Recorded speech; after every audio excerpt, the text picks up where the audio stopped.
What if a single object carried a curse so powerful it drove people to end their own lives? Tonight we unravel real cases, each linked to one haunted thing. Stick around until the end for an unthinkable, mind-blowing fact. Inshallah, you'll be shaken forever. Number 10. The Velvet Cashmere Scarf, a gift woven by shadows. It was supposed to be a harmless birthday present. A velvet cashmere scarf, deep crimson, so soft it felt like it was breathing. The kind of gift that whispers elegance. But this one whispered something darker. Mira, a 26-year-old artist from Vermont, had no idea who sent it. The note only said, "Wear me, always." At first, she thought it was romantic, maybe from a secret admirer. She wore it proudly. Then, the dreams began. Every night, she woke up gasping, dreaming of strangulation, not by a person, but by the scarf itself. And worse, the scarf began to move. Yes, move. One night, while brushing her teeth, she glanced in the mirror, and the scarf tightened ever so slightly on her neck. She thought she imagined it, until she turned off the lights, and saw 2 red handprints glowing faintly on the wall behind her, exactly where no one had touched.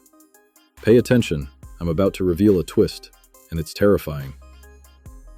When police found her body, days later, she was smiling, a wide, unnatural smile. The scarf was tied around her neck in a perfect noose. Autopsy revealed something horrifying. The scarf fibers had fused into her skin. But here's what nobody tells you. Get ready, this will melt your brain. A textile analyst examined the scarf's fibers under a microscope and discovered microscopic teeth, hook-like protrusions embedded in the thread. The scarf wasn't made of silk or cashmere. It was made of hair, human hair. And DNA testing matched 8 different people, all of them missing. Number 9. The antique music box, The Melody of Morning. He found it at an estate sale in Georgia. A brass music box, polished, delicate, with a ballerina figurine that twirled slowly to an eerie lullaby. It was meant to be a gift for his daughter. The seller warned, "Never play it at night." He laughed it off. The very first night he wound it, the tune began sweet and slow. But midway, a second tune emerged, faint, discordant, almost whispering underneath the melody, like 2 songs playing over each other. His daughter began sleepwalking. Every night, she walked to the edge of the balcony and just stood there, humming the tune, eyes wide open, completely unaware. They locked the music box away. But at 3:03 a.m. sharp, every single night, they still heard it playing, from behind the sealed glass cabinet. Number 8. The mirror from the funeral, reflecting death itself. It was a gift, but not just any gift. A family heirloom passed down after the death of a great-grandmother. A mirror framed in cold black mahogany, given to a newlywed couple as a blessing. They hung it in their bedroom. The first week, normal. The second week, not quite. The wife, Jenna, began waking up around 4:44 a.m. every night, staring into the mirror, smiling, but not moving. The husband said her reflection would blink even when she didn't. He thought it was sleepwalking, or a trick of the mind. Until one night, she carved words into the bedroom wall. "She's standing behind me." He smashed the mirror, or so he believed. But here's the moment that chills to the core. Wait, brace yourself. I'm about to drop a brain-melting twist. The next morning, she wasn't in bed. She was found hanging in the attic, surrounded by shards of glass, from the same mirror. But the mirror was supposed to be gone. They buried it in the woods. Authorities reopened the attic space, only to find a second mirror, intact, and covered in fingerprints on the inside. An artifact historian later discovered this, That mirror was once placed in a 19th century funeral home, where bodies were posed upright and reflected into it for farewell rituals. After a series of suicides involving undertakers, the practice was banned. But here's the jaw-dropper. Infrared scans of the glass showed multiple human heat signatures within the mirror. The object wasn't haunted. It was recording every death it saw and replaying it. Number 7. The suicide note clock, the time that never changed. A vintage wall clock. Minimalistic. Black hands. White face. It was gifted to a college professor retiring after 30 years of service. Students had signed the backplate with thank yous, farewells, and one curious phrase: "Don't let it hit midnight." He laughed, thought it was a joke. He hung it proudly in his den. The first night, it stopped at 11:59 p.m. exactly. He changed the batteries, checked the wiring. Everything worked. But every single night, the clock froze at 11:59. And here comes the nightmare. One night at 11:59 p.m., he noticed his reflection in the glass face of the clock, smiling. But he wasn't. Get ready. This next part is pure psychological horror. He began to see things. People from his past, all gone, all who had died. They'd appear next to the clock, whispering, laughing, urging him to just let it turn midnight. He resisted for 21 days. On the 22nd... Number 6. The painting of the breathing man. Gifted to a therapist by a grateful client.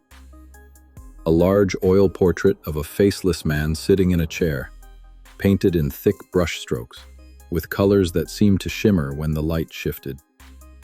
It was unsettling. But polite to refuse a gift, right? She hung it in the hallway. Clients began to complain. Who's the man who always sits near the front? Why is your husband watching me? But she lived alone. She laughed it off. Until one day, a child refused to enter her office. Screamed, pointed at the painting, and said, "He's breathing." At first, she thought it was nonsense. But one late night, while reviewing files, she saw it. The chest of the man in the painting, rising and falling, very slowly, as if inhaling. Warning, what I'm about to tell you will mess with your perception of reality. She recorded the painting for over 72 hours, reviewed the footage. At the exact same minute, each night, the man's head tilted 1 inch closer to the edge of the frame. And on the 4th night, she vanished, never seen again. But the most haunting part? A maintenance man found her glasses on the floor, beneath the painting. He leaned in to examine, and the man now had eyes. Forensic analysis of the canvas revealed something horrifying. Microscopic traces of human epithelial cells in the paint itself. It wasn't oil paint.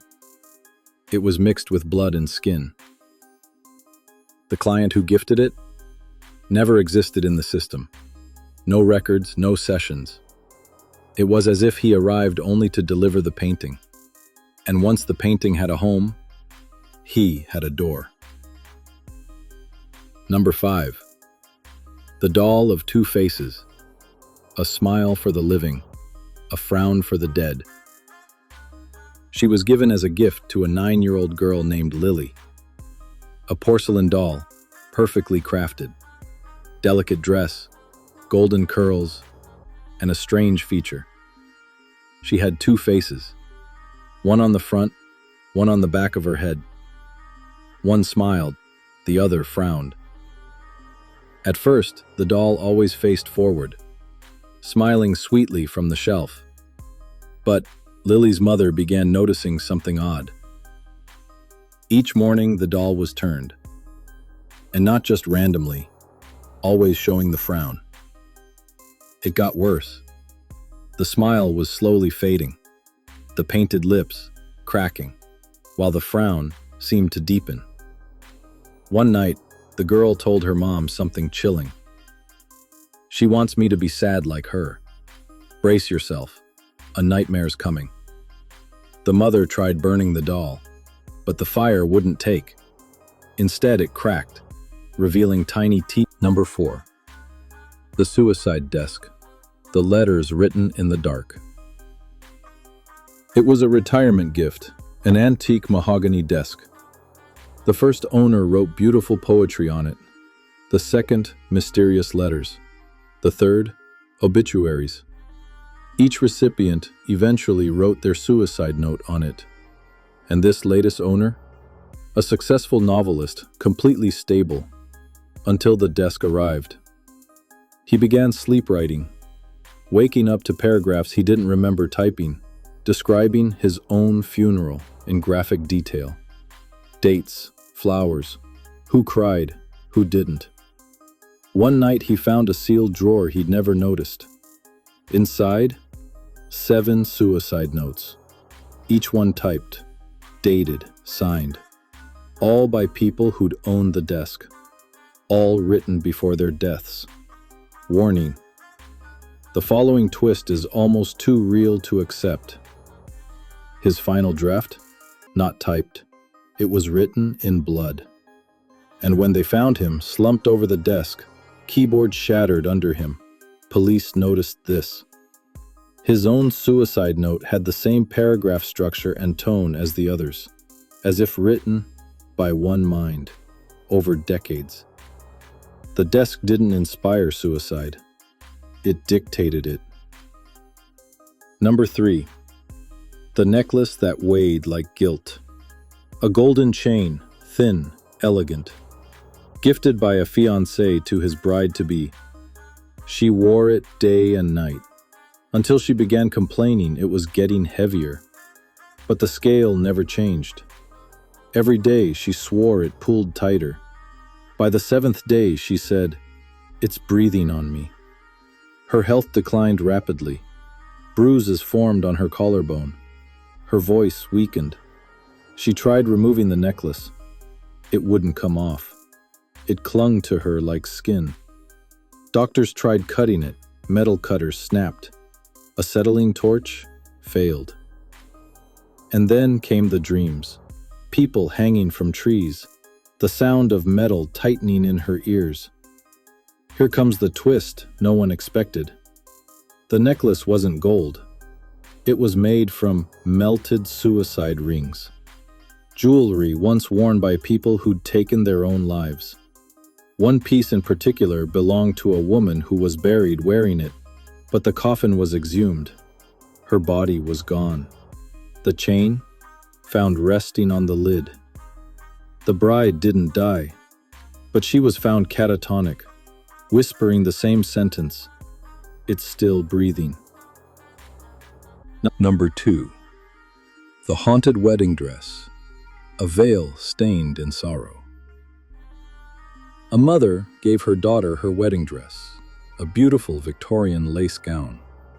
"It'll bring you luck," she smiled. It brought death instead. Every bride who wore the dress died within 10 months. Accidents, illness, falls. One stepped into traffic wearing it. The latest bride? She insisted on altering it, tried removing the veil. She was found strangled by the lace, her eyes wide, her mouth open as if trying to scream. Investigators noticed something else. The veil had grown longer. Fiber analysis? Traced to spider silk and human skin. Old skin, female, aged.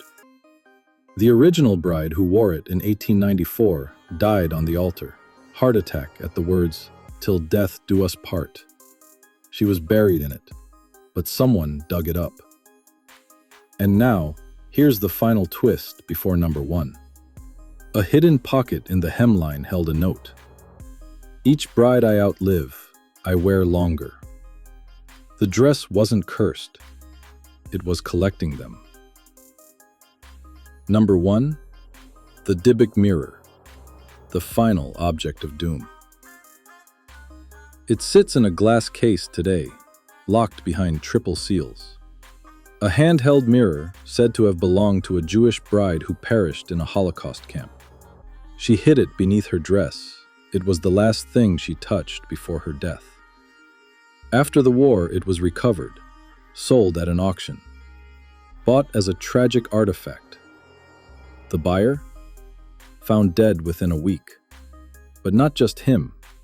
Every person who has owned the mirror has either died by suicide or been driven insane. Some carved Hebrew words into their walls. Others screamed at shadows.